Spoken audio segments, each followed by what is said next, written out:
Very good morning to all of you, and welcome back to the fourth day of the online workshop on cellular automata and secure hardware design. So, today's theme is non-uniformity in cellular automata and its applications.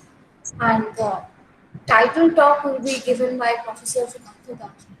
He has already given a wonderful lecture on the first day on the introduction to cellular automata. So he will be continuing with non-uniformity and its applications. So over to you, sir.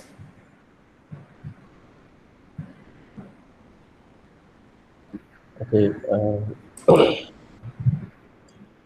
good morning to everybody. Today is the third day of this 1 week workshop.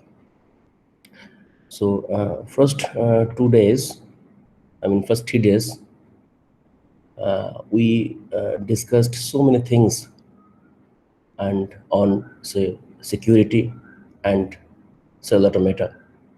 We have learned many things about the theories of cellular automata today and tomorrow. We shall primarily focus on applications, especially, better to say applications in the domain of security. So in this talk, this is again introductory talk for coming 2 days, this is and tomorrow's talk. So here we shall discuss about non-classical cellular automata and their applications. Okay, so this non-classical cellular automata, they are sometimes called as non-uniform cellular automata. So today we shall start discussion on this non-uniformity. So how can we introduce non-uniformity in classical cellular automata? Okay, let us recall the basic definition of cellular automata, which I have discussed, like several times. A cellular automaton is a quadruple: L, S, M, and R, where L is subset of Z to the power D is a D-dimensional lattice. We call them cellular space. Each element of this L is called a cell. And S is a finite set of states, and M is a neighborhood vector. M is, vector v1, vector v2, vector vm. So this is the M, the neighborhood vector. This neighborhood vector is used by each cell of the lattice. And finally, R is a transition function, which the cells use to go to the next states. So R is popularly called as local rule of the CM. Right. So this is the basic definition of cellular automaton, and we are saying that this is the classical definition, definition of classical cellular automaton. Now here, what we get? See, we get that say there is a cellular space which is Z to the power D. If it is two dimension, so you can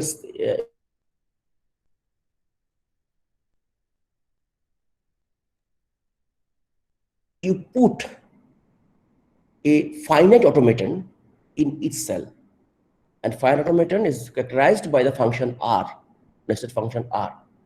In this way, we define cellular automaton, and it works. And it functions. So we give an initial configuration, right? So that is, we assign states to each cell, and then the cells use rule R to go to the next state. Right? In this way, our cellular automaton evolves from one configuration to another configuration to another configuration in this way. So there are three basic properties of this cellular automaton. That is locality, synchronicity, and uniformity. In fact, a cell automaton is characterized by these three basic properties. Locality means, see, a cell automaton generates beautiful patterns, but that is done by means of local computation, or the local rule that works locally. A cell uses a local rule R, and that computation is completely local. That R changes the state of a cell, considering the present state of itself and some of its neighbors. That's all. So its working principle is, it works locally. So first basic principle is locality. And then synchronicity. Synchronicity means, see, the cells are updated synchronously, simultaneously, right? And uniformity is the all the cells use the rule R. So all the cells apply rule R uniformly. That is called uniformity. So these are the three basic properties of a cellular automaton: locality, synchronicity, and uniformity. Now, however, this kind of cell automata is called uniform. In fact, in a cell automaton, uniformity is everywhere. Okay, so let us identify three basic types of uniformity in a cell automaton. See, this is in a cell automaton, neighborhood interaction is uniform. Right? See, all the cells use neighborhood vector M. Neighborhood vector M is a single vector, right? That is being used by each and every cell of the cellular space. So neighborhood interaction is uniform. In that way, it's a uniform neighborhood interaction. Second is uniform update. We call them synchronicity. Synchronicity is one kind of uniformity because all the cells update their cells simultaneously. So the update is uniform. And lastly, the uniform rule, classically which we call that as uniformity, that all the cells use same rule. Okay, so this is the uniformity. Now, this is the property of classical uniform cellular automata, right? So as I've said, we sometimes call it uniform cellular automata. Now let us introduce non-uniformity in this structure. How can I do that one? Let us disobey the uniformity constraint of the classical cell automata. We have identified here three uniformity constraint. So now if I disobey the first uniformity constraint, that is uniform neighbor interaction, then we get a new class of automata, cell automata, which we call automata network. That is, in my automata network, yeah, it is like cell automata, but here the cells are not bound to use same neighborhood structure. Neighbors of cells may differ, right? Two cells of that cellular space may use different neighborhood vector. So if we allow this one, then we get a new kind of automaton, new kind of cell automata. So that is called, we generally call it automata network. Okay. Now, if we disobey the second, second constraint of uniformity, that is uniform update, right? Let us disobey this one. Now I am allowing, okay, no. So the cells are not bound to update simultaneously. Let us allow some kind of independence. The cells may update by their own time. Then we get a new class of cellular automata. We call them asynchronous cellular automata. So that is, we get asynchronous cellular automata by disobeying the synchronicity constant. To us, that is one kind of uniformity, that is uniform update. And finally, if we disobey the uniform rule constraint, the constraint was that all the cells have to use the same rule R. Now, if we disobey this constraint, then we get another class of cellular automata, which is called as hybrid cellular automata, or sometimes they're called as non-uniform cellular automata. So these are the three basic variations of cellular automata, of cellular automata after introduction of non-uniformity. However, there are other variations, but these three, as I've said, the basic three variations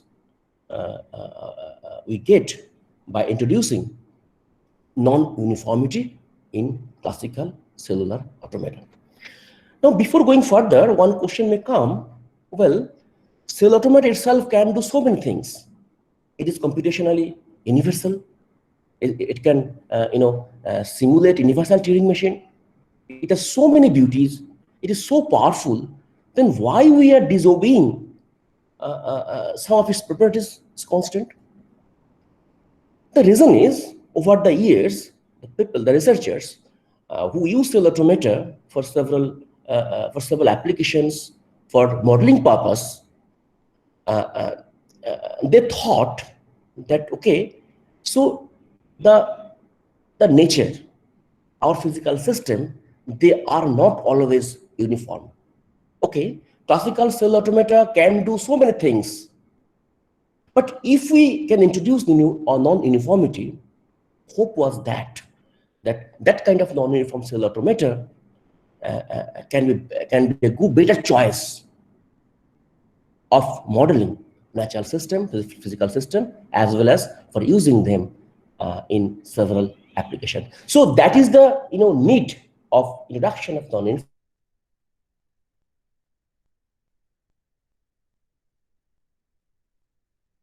this kind of non-uniform cell automata. Okay, so first class of we have defined three classes of automata, cell automata, by introducing non-uniformity. First was automa network. As I've said, this is a cell automata where the cells may use different neighborhood structure. Sometimes the cell automata may be defined over irregular network.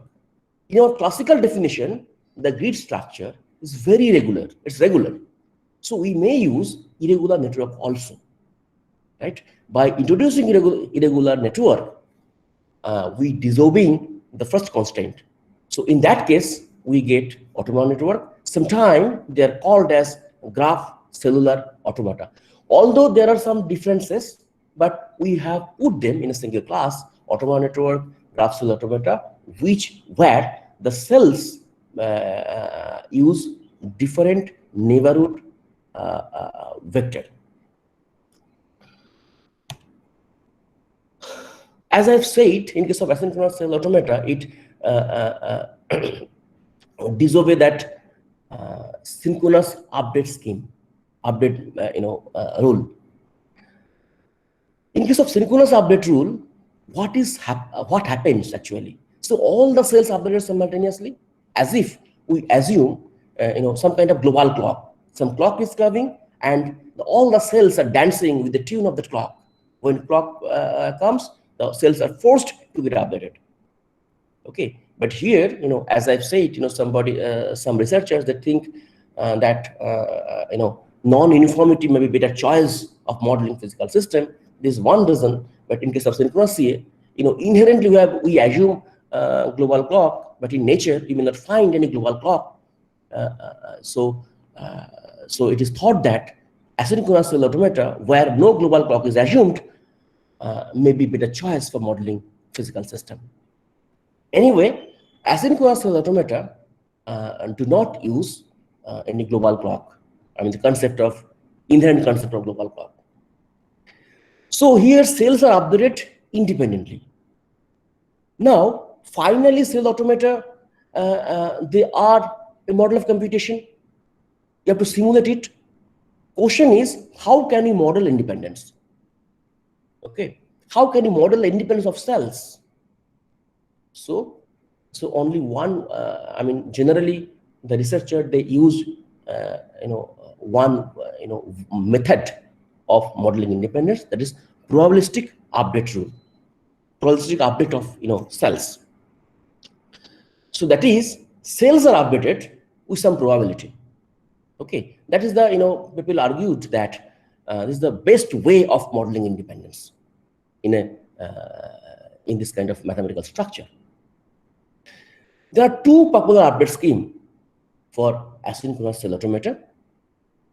First one is called fully asynchronous update, and another is called alpha synchronous update. In case of fully asynchronous update, a cell is chosen uniformly and randomly at each time step to update. Right.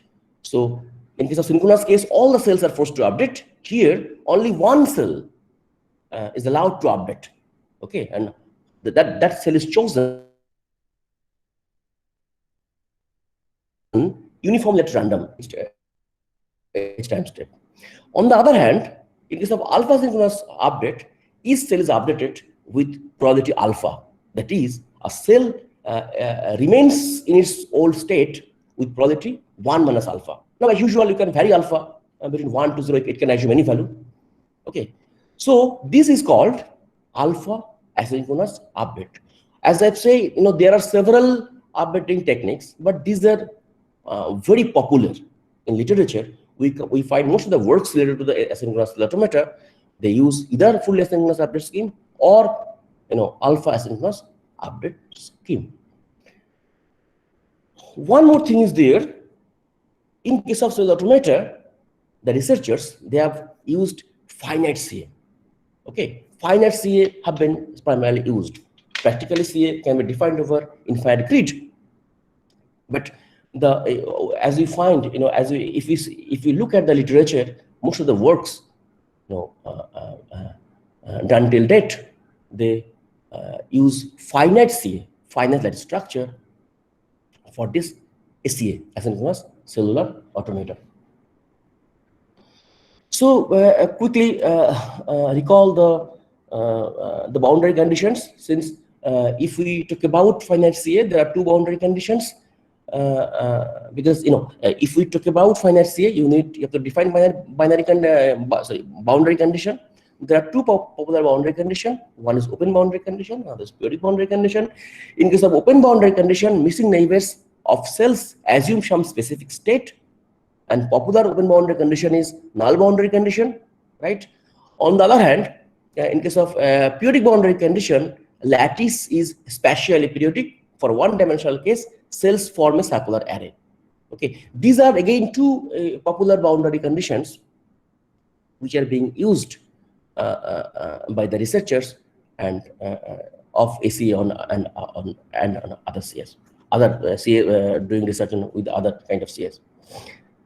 Okay, now let us observe the impact of asynchronism, how it affect the global dynamics of a cellular automaton. So let us take an example. It's the ECA rule 30. So the example we have taken is rule 30. So this is the ECA rule. ECA is one-dimensional binary cell automator, right? And it is three neighborhood, means a cell depends on left neighbor, self, and right neighbor. So in the domain, you can have 8 values. So 0, 0, 0, 0, 0, 1, 2, 1, 1, 1. And so for each you'll get one domain value. So if you write in this way, as I have written, then you'll get a binary string. And this equivalent, decimal equivalent of this binary string is here, for this example, it is 30, and this is called rule 30. This is the traditional way of representing rule, especially for one dimension and more specifically for ACS. So let us consider a finite CA with periodic boundary condition, and the CA uses rule 30. Now, if you use synchronous update scheme, your global dynamics will look like this. See here, the black cell, the dark cell is cell with state 1, and otherwise the other cell with state 0. See here, first one, you can see single black cell. So therefore, evolution starts from a single black cell, right? And then the cells updated synchronously. Recall that, I mean, here, recall that we are using periodic boundary condition. Now, then you can see this kind of, you know, you'll see this kind of figure, this kind of diagram. This diagram is called space-time diagram. And here, along with the horizontal axis, we have plotted the space, the cells, and on the vertical axis, we plot the time, right? So configurations are plotted in this fashion. Okay.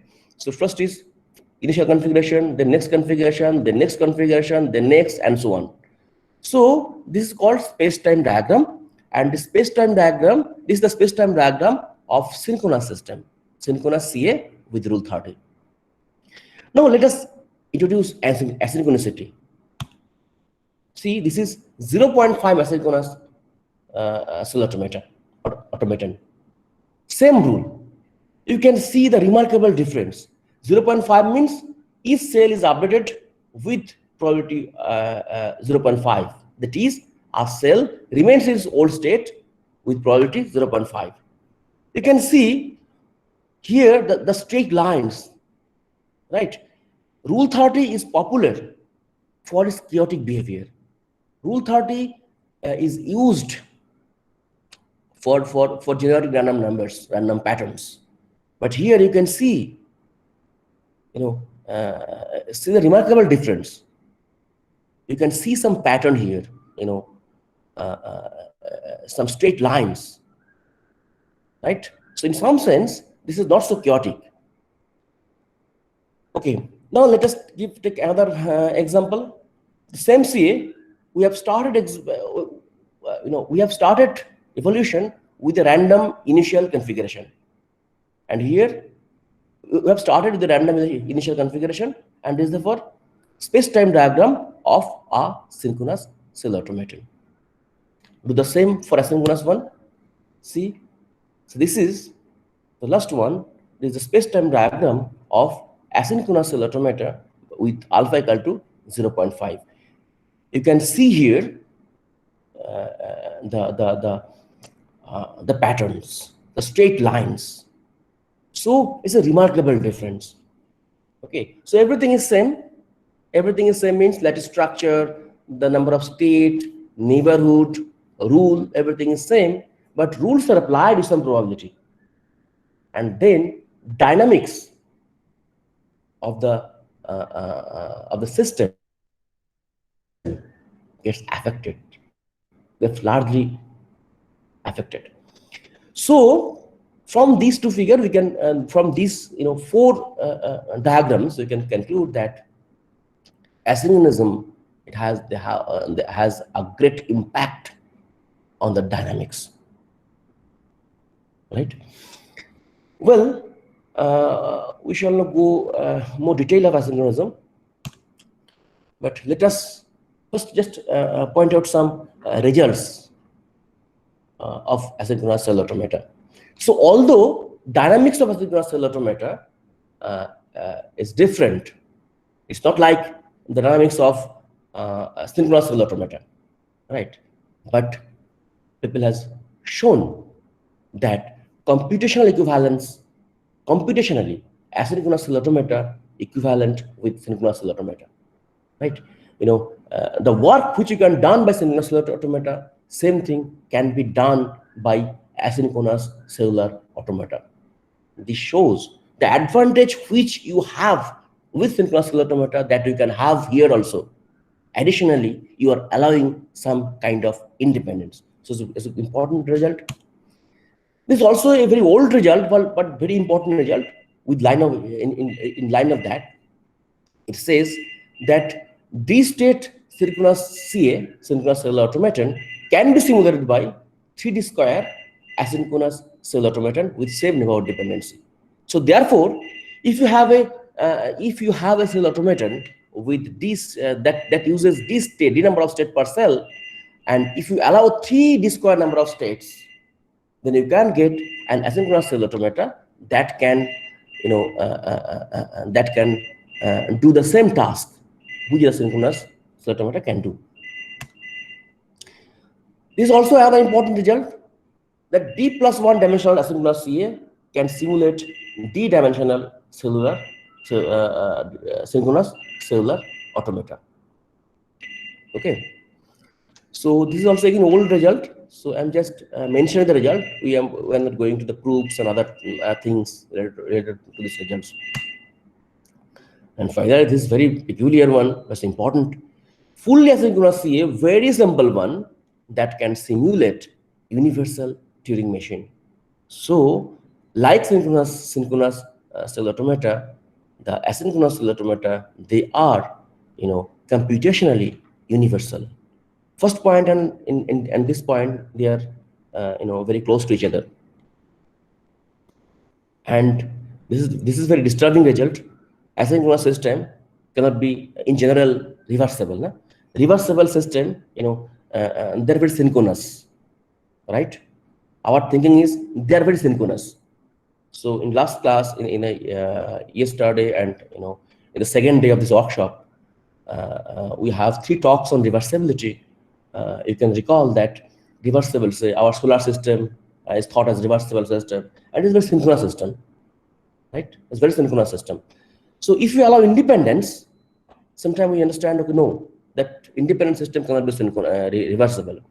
But people prove that, yeah, asynchronous cell automata can also be reversible in some sense. Okay, these are a few important results on asynchronous cellular automata. Okay. Next, we move to our third class of in non-uniformity. I mean,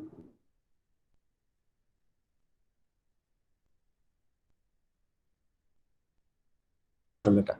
In case of hybrid cell automata, we break the uniformity constraint. That is, all the cells were forced to apply a single rule. Here, we are saying no. Cells, if they want, they may use different rules. That is, here we are breaking the uniformity constraint. So, uniformity constraint is the one of the 3 constraints. We have 3 constraints, that is synchronicity, locality, synchronicity, and uniformity. Here we are directly breaking the uniformity constraint. So sometimes this kind of cell automata is called non-uniform cell automata. Although asynchronous cell automata, other cell automata that we get after introducing non-uniformity, but traditionally, since hybrid cell automata directly break this constraint, uniformity constraint, so this cell automata is known as non-uniform cell automata. In my further discussion, by non-uniform cell automata, we shall mean hybrid cellular automata only. This is the definition of non-uniform cell automata. This is the general definition of non-uniform cell automata. It's a quadruple like before. L, S, M, vector, M and R, M vector V, R vector V. This is a quadruple. Like before, S is this, L is a d-dimensional lattice, right? L is a d-dimensional lattice, and S is a finite set of states. These 2 points, they are same with the classical definition. But next 2 points, that M vector V is a neighborhood vector for vector V only. So here, M is not uniform here. Here, MV is V1, V2, vector V1, vector V2, vector Vm is a neighborhood vector of V cell V. And R vector V, this is a rule that is being used by cell V only. So these 2 things are different from the definition of classical cell automata. However, this definition is too general. I mean, here you have d-dimensional infinite lattice space, so this is very difficult to deal with. And practically, we are interested with one-dimensional cases. Okay, so in my discussion also, I shall consider one-dimensional case. So that is, although non-uniform ccellulometer can be d-dimensional ccellulometer, theoretically there is no problem. But most works found in literature, almost all works, they consider one-dimensional non-uniform ccellulometer. So, and as I've said, the non-uniform ccellulometer, they are used for modeling several applications, and for all the purposes, almost all purposes, one-dimensional ccellulometer have been used. So here, one-dimensional cases is of our interest. So we shall concentrate one-dimensional case only. If we make one-dimensional case, it becomes bit simple. So here, in my definition, there are four components: Z, S, R, and small ri, and capital Ri. Small ri is the radius of the CA. Instead of neighborhood vector, we are replacing it by the radius Ri, and capital Ri is the rule of cell I. Now, three subclasses of this non-uniform CA have been defined. So to efficiently characterize, efficiently deal with this non-uniform ccellulometer, three subclasses have been extracted. So they are easy to deal with. So first is called D nu CA. So there are three subclasses: D nu CA, P nu CA, R nu CA. So D nu CA, this is, see here, it says that only in finite amount of places the cells may use arbitrary rules of the choice. But apart from that, in other places, the cells are using same rule. It's called D nu CA. The default rule, there is a default rule, right? Like Wisden state, the cells may use arbitrary rules of their choice. So that is, here you can see the K. Outside of this K, 2K plus 1, if you consider, say, 0, then 1, 2, 3, etc. in x direction, and -1, -2, -3, -x direction. So then, if some K is there, so in K, so -K to +K, in these cells, the cells may use arbitrary rules. But apart from that, beyond that place, the cells are using a particular rule as a default rule. Okay, so this is simpler than the original one. In the original case, any cell can use any rule. That's very difficult to deal with. So D nu is simpler in that sense. P nu is the generalization of D nu CA. It is saying the same thing, but here, okay, some finite places, they may use different rules, but beyond that finite place, a sequence of rule is being applied periodically. You can see here in the definition, it is written Ri equal to Ri plus P, a sequence of rules. Okay, a small sequence of rule is being repeated in left side as well as in right side. And that sequence is fixed. But in between that particular place, in some finite place, the cells may use arbitrary rules. Okay, like D nu CA. So P nu CA is a generalization of D nu CA. And lastly, R nu CA.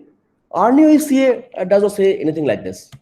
R nu CA says, okay, the cells may use any rule, but the only condition is they are using the rules with same radius. Right? For example, say D nu CA for rule 30.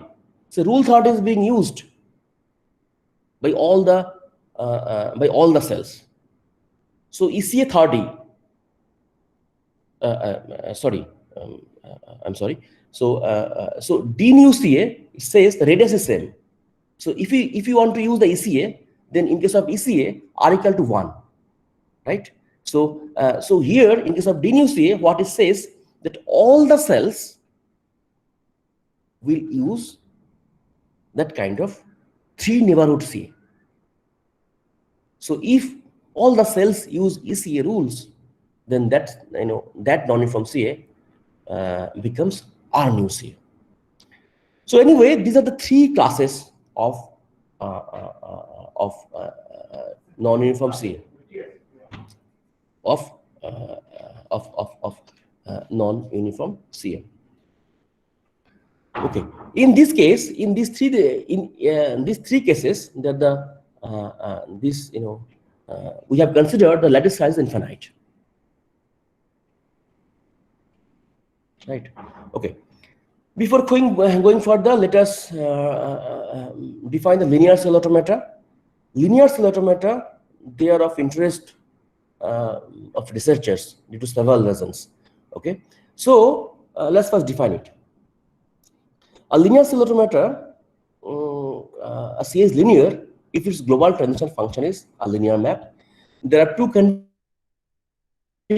of linearity. One is called additivity, another is called homogeneity with degree 1. Additivity means if f is my function, then fx plus y equal to fx plus fy, and homogeneity means f into alpha into x, where alpha is a scalar, will be equal to alpha into fx. These are the two conditions of linearity. If a CA, be it uniform, be it non-uniform, be it classical, non-classical, anything, if these two conditions are followed by the global transition function, we call that cell automaton as linear cellular automaton. Okay, here we consider configuration space as vector space, and is a theorem. Recall that we have proposed one theorem for linear cell automata for classical cases. So similar kind of theorem we can get here. A CA, L, S, Ri, small ri, capital I is linear if and only if for each I of the lattice, Ri is linear. That is, if each rule of a cellular automaton is linear, then the whole the non-uniform cellular automata or hybrid cellular automata, that becomes linear. Proof is simple. Let me just give an overview of the proof. Assume G is linear and consider any rule Ri for any I, an arbitrary I. Okay. So let us do this operation Ri. It has I have taken two arguments, S1 to SM, S1 dash to SM dash. These are two arguments of Ri are actually they're added here. So what I get here out of here, I can get G, C, and C dash. I can find S1 to SM in some configuration C, and similarly I can find S1 dash to SM dash in some configuration C dash. They're applied over so I have it in C plus Ci, and since rule I is applied on cell I, so I put restriction for cell I. Now, since G is linear as per our assume, I can write GCI plus GC dash I. This is equal to Ri S1 to SM plus Ri S1 dash to SM dash. So first constraint, additivity constant, it's satisfied. Similarly, I can show that homogeneity constant is also satisfied. Alpha, so choose any scalar alpha dot Ri, then S1 to SM. Let us find out this. So I can write this one alpha dot GC over constant I. I mean restriction I. Then from this I can write G of alpha dot C with restriction I. So therefore you can get this one. So I can say here Ri is linear because both the conditions are satisfied here. Now since Ri is taken arbitrarily, I have chosen any arbitrary cell I. So this is here Ri is linear. So I is arbitrary. Then this is applicable for all the rules. So all the rules are linear. I can get from here. In the reverse way, we can assume that each Ri is linear. Then in a similar way, we can prove that that the capital G is also linear. So this important result that whether a non-uniform C is linear whether a hybrid CA is linear. To know that one, I have to know whether the rules applied on the cells, they are linear or not. If they are linear, then the CA is linear. Come back to the finite case. So we shall not further discuss about the infinite case. So here it is finite, and as I've said before, one-dimensional case is for interest. Now here we define a term called rule vector. A rule vector of an n cell NUCA, means non-uniform CA, is like this. Is R equal to, capital R equal to R0, R1, Rn minus 1. Okay, this is called rule vector. The rule vector specifies actually the non-uniform cellular automaton, because it says if I have n rules, it says that first cell is using R0, second cell using R1, and the last cell using Rn minus 1, and so on. So rule vector, when you talk about non-uniform cell automata or hybrid cell automata, you have to specify rule vector R, right? Okay, so let us define a new class of non-uniform CA. Rather, better to say subclass of non-uniform CA. Okay, which we called as non-uniform elementary cellular automata. That is, these are the finite cell automata with Wolfram's rules. So recall that 2 slides back we have defined R new CA, right? This is R new CA, and this all the cells, they have same radius, same type of rules they are using. Further, here the lattice size is finite. So this is called non-uniform ECA. This is finite CA first of all, and the cells use non-uniform rules. So very restricted definition here. We have put so many restrictions. Lattice size finite. Rules are only ECA rules or Wolfram's rules. Binary system. And thing is that most of the applications since 1980s, late 1980s, the researchers, they have explored this class of cell automata, this class of hybrid cell automata. In fact, if you look at literature, by hybrid CA, people refer this class of non-uniform cell automata only. Right? So it's the most studied non-uniform cellular automata. Most studied in that sense. If we to volume of research, volume of works that published over the years, then you'll find that okay, most of the works consider this class of cell automata. So this is one example of non-uniform cell automata, non-uniform ECA.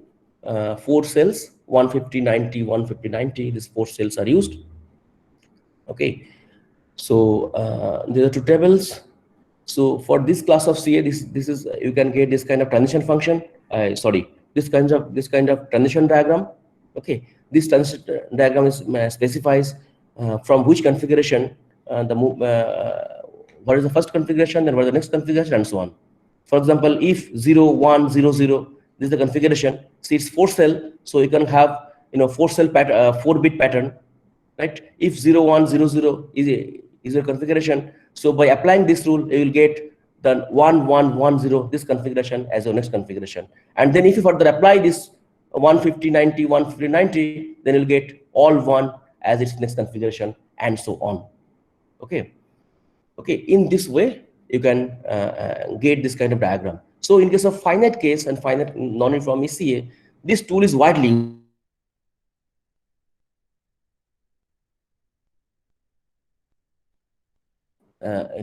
Non-uniform ECA. There are 8 linear rules. So 60, 90, the rule number. I discussed before how we number the rules. So if R, X, Y, Z, Z is my the rule, and for rule 60 is X plus Y mod 2. XOR function is mod 2. 90 is X plus Z mod 2. 10T is Y plus Z mod 2. So it is XOR functions. So you can have these 8 rules as linear rules. So here you can see 90, first rule is 150 in this example. Here 150 is linear rule, 90 is next rule is also linear rule.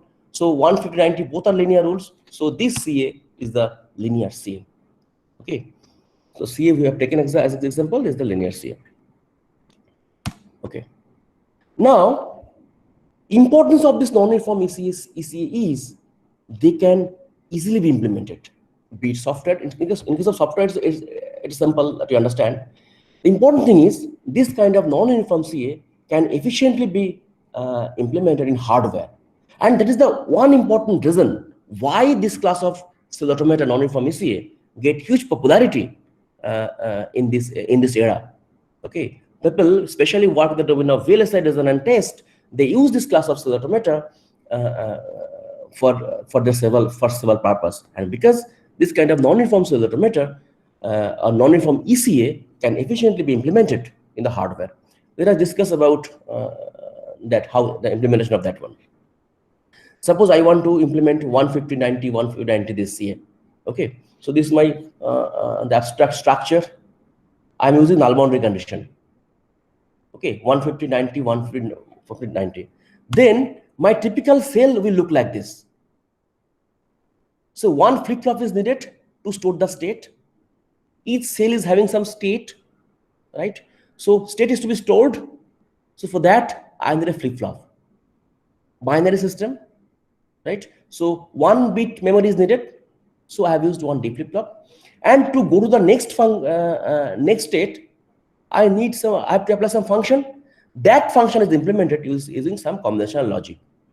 And you can see here, this combinational logic takes input from its left neighbor, from its right neighbor, and from itself.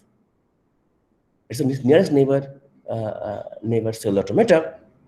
So combinational logic, this block has 3 inputs, right? This is a typical structure of a cell. Now this is a block diagram, you can say, of a in-cell cellular automata under null boundary condition. See, here you need a clock. Okay, since it is synchronous CA here, non-uniform CA is synchronous CA, you need a clock. And see, each cell consists of a flip-flop and a rule. Rule is realized by combinational logic. Now suppose you have rule 90. Rule 90, how you can get rule 90? This is actually modulo 2 addition, right? That is the XOR. And if you find you can get that, its next state is I t plus 1, next state at time t plus 1. This is nothing but, modulo 2 addition of present state of left neighbor and right neighbor. So this is for rule 90. For 150, this is the modulo 2 addition of all its neighbors, left, self, and right, and so on. For 75, we can get something different. It's a non-linear one. Okay, so in this way, for any rule, you can find the combinational logic circuit. Take an example quickly. I'm taking this, going through this example. This hardware implementation of 165, 73, 290 under null boundary condition. So what I need to do here, I have 4 rules: 165, 73, 290. We have to find combinational logic against each of the rules. Okay, so this is the table for these 4 rules. Start with 165. I am, as you know, to get the next logic, we have to consider the min terms. Okay, I have expressed this function as the addition, summation of these min terms. Okay, in this way, I can get the next state of the against this this rule 165. And if we further minimize it, it's possible to minimize. It's possible to minimize by using the rules of Boolean algebra. We can see that this first cell is nothing but x nor complement of modulo 2 addition is t minus 1 left neighbor and right neighbor. Its x nor operation is there. Since it is null boundary condition, this xt minus 1, this is always 0, right? So for what I want to say here, for rule 165, we can get this kind of this kind of next state combination logic for this next state function. In a similar way, for rule 30, for rule 73, we can get this kind of structure. I'm not going into detail how to find them out. Then for rule 200, I can found this one structure. For rule 90, I can get this structure. So applying the basic rules of Boolean algebra, we can find the combinational logic against these rules. Alternatively, you may use a Carnot map also for minimization. So therefore, by applying Carnot map or the simple technique, you can get the combinational logic against each rule. So for this one, this is the harder implementation of this CA 165, 73, 200, and 90. So this we get under null boundary condition. So in this way, given any non-uniform ECA, any finite non-uniform ECA, you can find hardware structure. And that is the beauty of non-uniform ECA. And that's the reason, as I've said, why people, especially in the era of VLSI, got interested to use the CA for their purpose. Okay. Well, so next part, as I've said, so the other part of my talk was the application of non-uniform serial automata. And as I've said, that the one reason of popularity of non-uniform serial automata is their potential in solving several real-life applications. And so we can say serial automata is not only a model of computation, it is also a technology. Okay, this is also technology. And for technology, we have primarily used non-uniform ECA. Okay, so serial automata technology, they are developed around two classes of non-uniform CAs. One is reversible CAs, and this convergent CAs. And what is the meaning of reversibility we have discussed? See, all configurations are cyclic, and convergent CA is all the configurations, they approach to a particular configuration. Several applications, several technologies, better to say, developed around these two CAs. And the problems are pseudo-random number generator, and pseudo-random pattern generator. They have been developed around reversible CAs. For VLSI circuit test and design, reversible CAs were used, and for design of cryptography, crypto system, okay, this reversible automata, they are used. Today and tomorrow, we shall discuss about cryptography, crypto system design, etc. And we'll see that in all the cases, we shall use non-uniform ECA. We shall use finite non-uniform ECA, and serial automata, they are primarily reversible serial automata. On the other hand, convergent CAs, they are used for pattern classification and recognition, image compression, etc. Many more. So there are some applications, some examples I have given.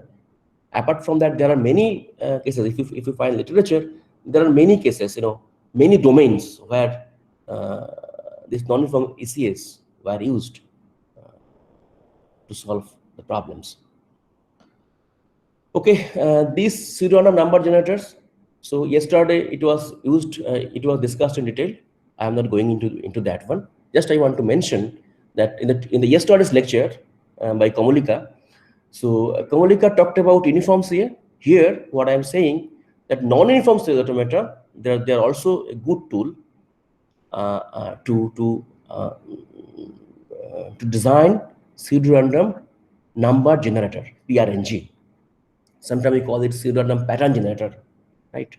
In fact, if we look history, that in late 80s, so most of the works that deal with this PRNG, they have considered this non-uniform ECAs.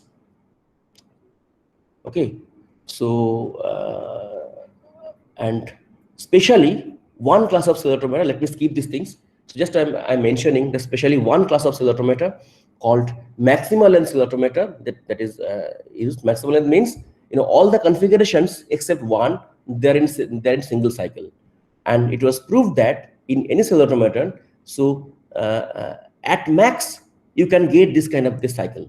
If n number of cells is given, n number of cells are given, then in a cell automator can have a cycle with to the power n minus 1 only.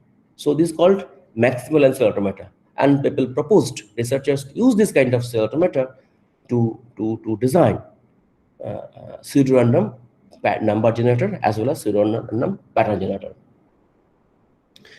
Another application is VLSI circuit and test. Okay, for VLSI circuit and test, our need is low cost, low overhead, at speed test, and it should have high fault coverage. So all these properties are being satisfied by cell automator. Okay, so cell automator is I mean they are used in BEAST structure, built-in self-in structure. Okay, let me skip this part. Several patterns we need to test a hardware circuit: deterministic pattern, agnostic pattern, pseudo-agnostic pattern, pseudo-random pattern, etc. All the patterns can be developed by cell automator. Okay, so cell automator, they are treated as universal pattern generator. Okay, cell automator generates some patterns that can be used for used as pseudo-random patterns, pseudo-agnostic pattern, etc., etc. So sometimes pseudo-random they are called as sometimes CA they are called as universal pattern generator. Another important application is design of test pattern generator without PPS. PPS stands for prohibited pattern set. Means I want to get some random patterns, but I want to avoid some set of patterns. Very interesting problem.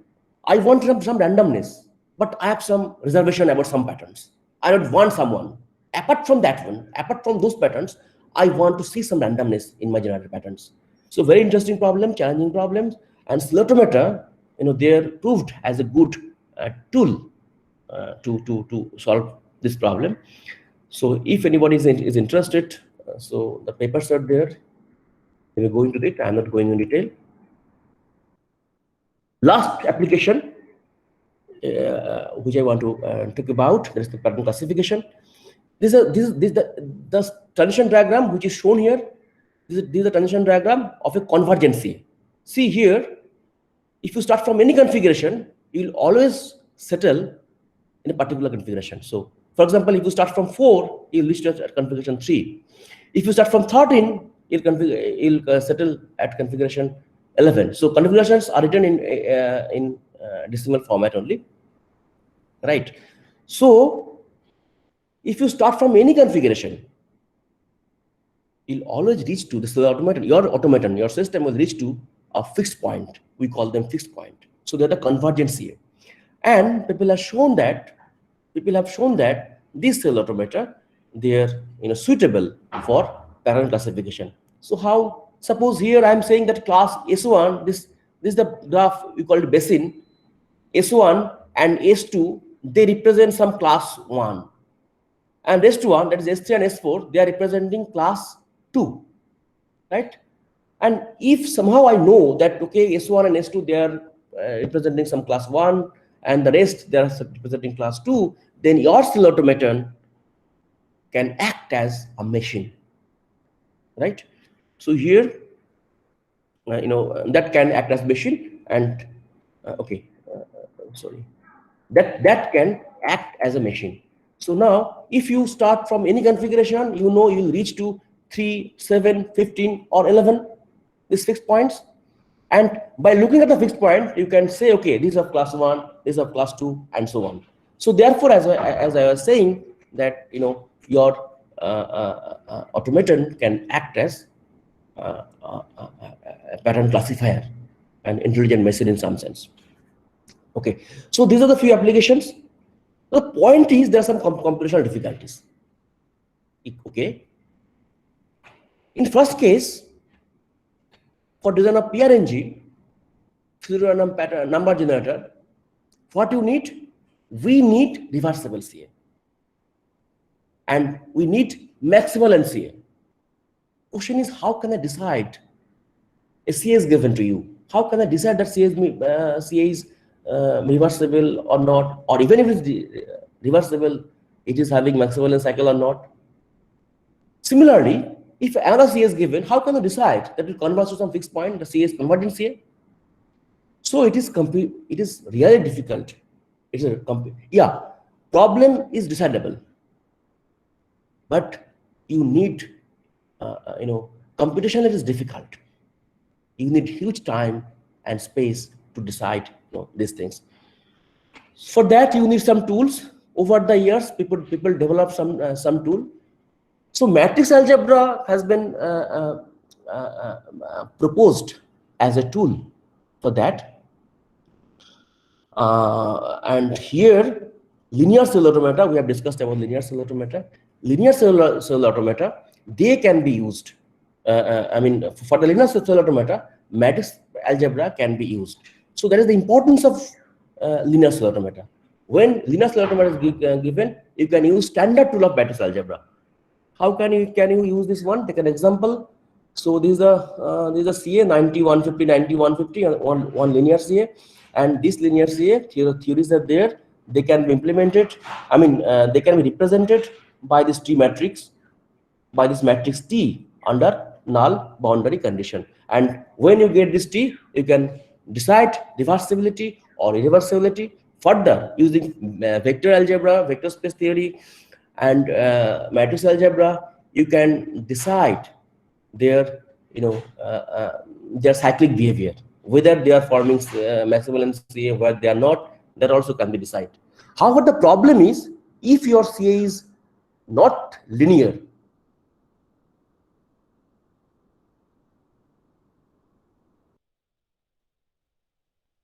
right? Most of the CA they're nonlinear, and we are interested for betterment of application. We are interested in nonlinear CA.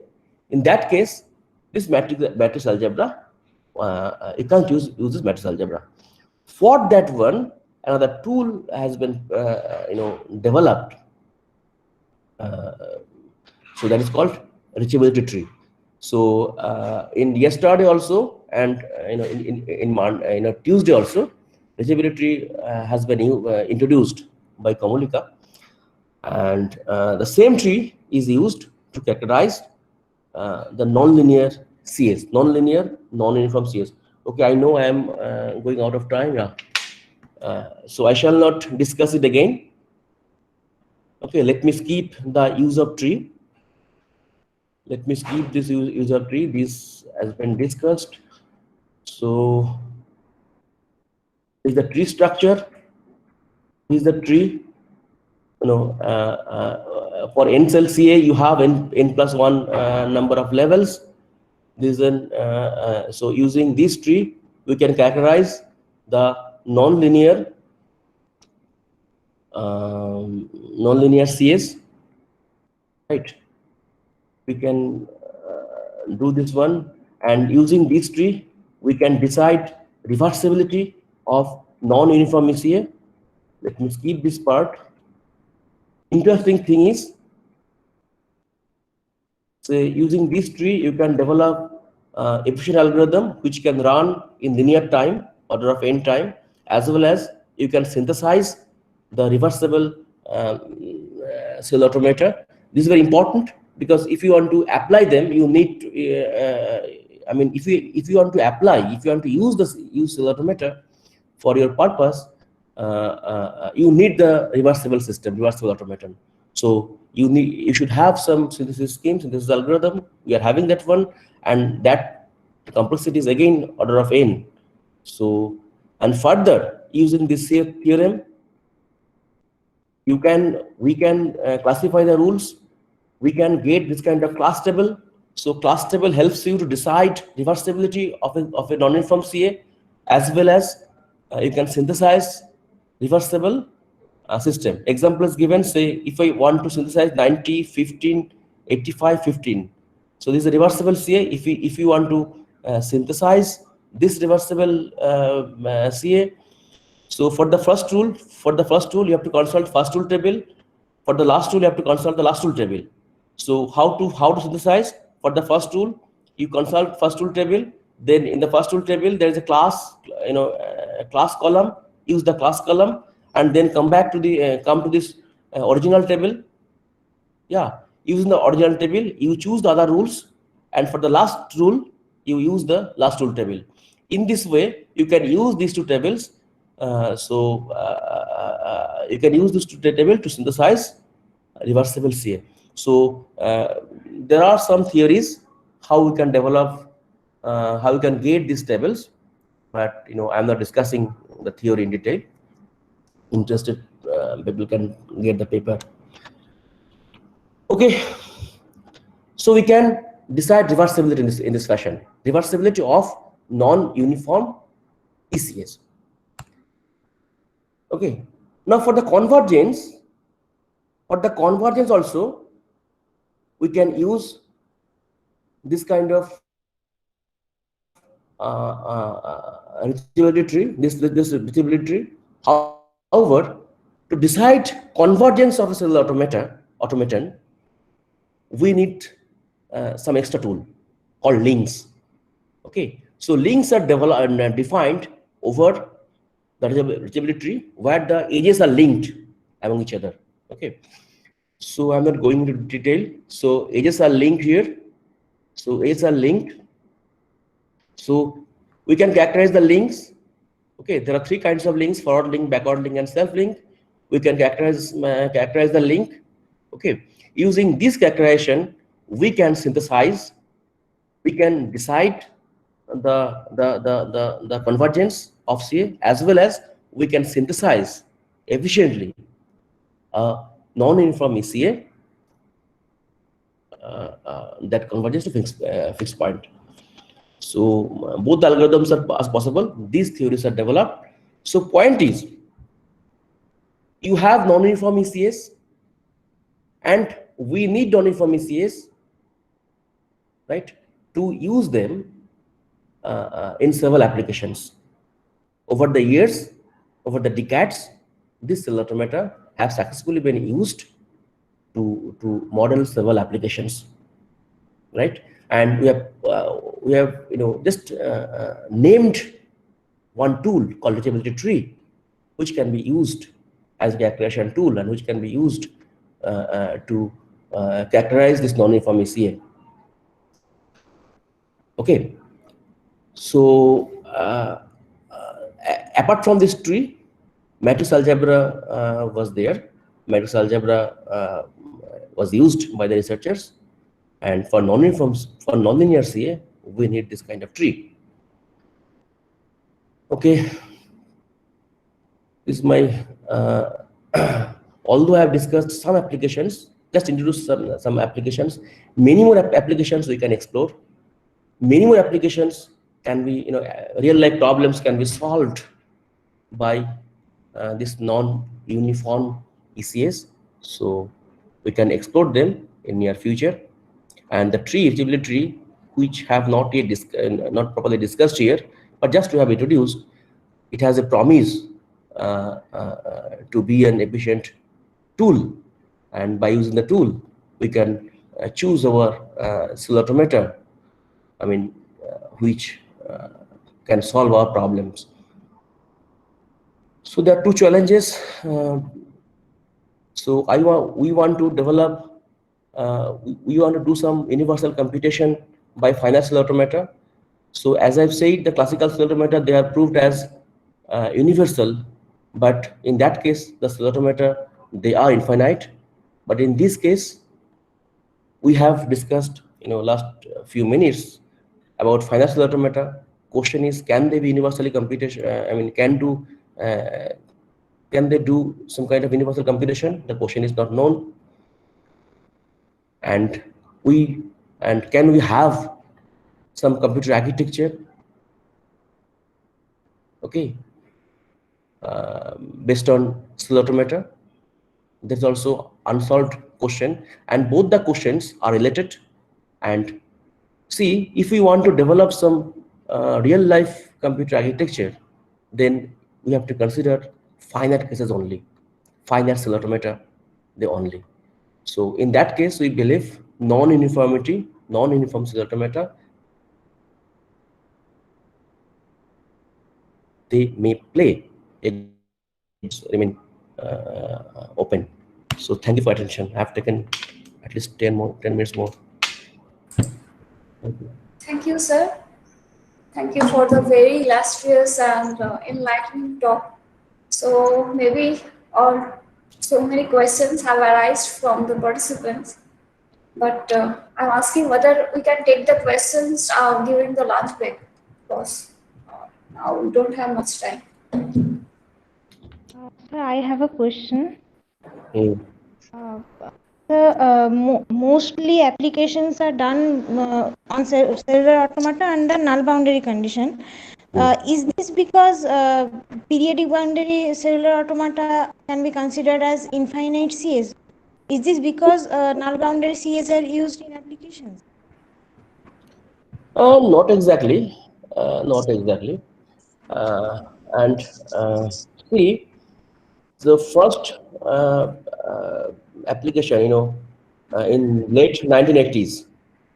So 1989 and 86, after that one, people started exploring this non-uniform ECS under the name of hybrid cellular automata.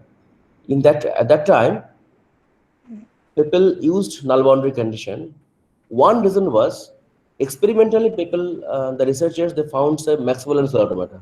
It's very beautiful. In case of classical cell automata, you can't find this kind of Maxwell cell automata, right? All the configurations they are in a single cycle. And the first application was pseudorandom number generation, pseudorandom panel generation or number generation. Okay, that's the first application, first real application proposed in the late 1980s.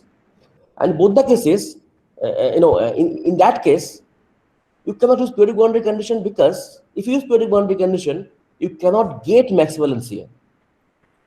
Okay, this is one point. See, for Maxwell and CA, you always need null boundary or null boundary condition or open boundary condition. At that time, people argued that at the time, okay, for VLS application, what I am doing, I am getting one line kind of thing. Say I am placing the flip flops side by side and the rules, logic side by side, and then I'm rounding both the ends. Okay. So at that time, it was argued that okay, it's better if we consider VLS implementation, it is better. People may ask, okay, what happened if I consider the circular array? Hmm. It's not that what you have said. It's not that periodic boundary condition has a good correspondence to infinite configuration. It's not that.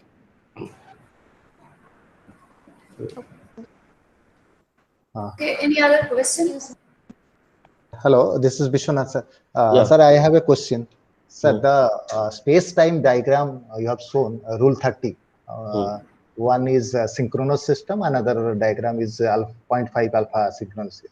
Sir, from the visualization, what I see that in synchronous, the chaotic things are more in comparison to the alpha asynchronous. So can we say that, sir, when asynchronism is introduced in CA, it reduces the chaotic nature of CA? Sorry, please, can you repeat the if? If asynchronism is introduced in any CA, synchronous CA, suppose it is, you have given Rule 30. Yeah. So it is clearly visible that when asynchronism is introduced in Rule 30, the chaotic nature of the Rule 30 is reduced. Right. So can you say that in universally or generally, can you say that when asynchronism is introduced in any type of CA, so it reduces the chaotic nature? Good question. Yet to be studied. But the point is here, Yes, one observation is that some chaotic system, chaotic automata like Rule 30, like Rule 90, you can see some pattern. But yes. some simple system automata like Rule 33, and some others, which are not so chaotic in synchronous under synchronous update scheme. But if you apply asynchronism, they show some kind of a complicated pattern. Okay. Yes, For yes, example, in case of rule 33, what you can see, all the configurations, they form a single cycle, right? Very yes, peculiar behavior, right? Okay, this is the point. But your question is very important, whether chaotic nature, is reduced of the automaton when you introduce the asynchronism. It is point of study, maybe a yes, good, yes.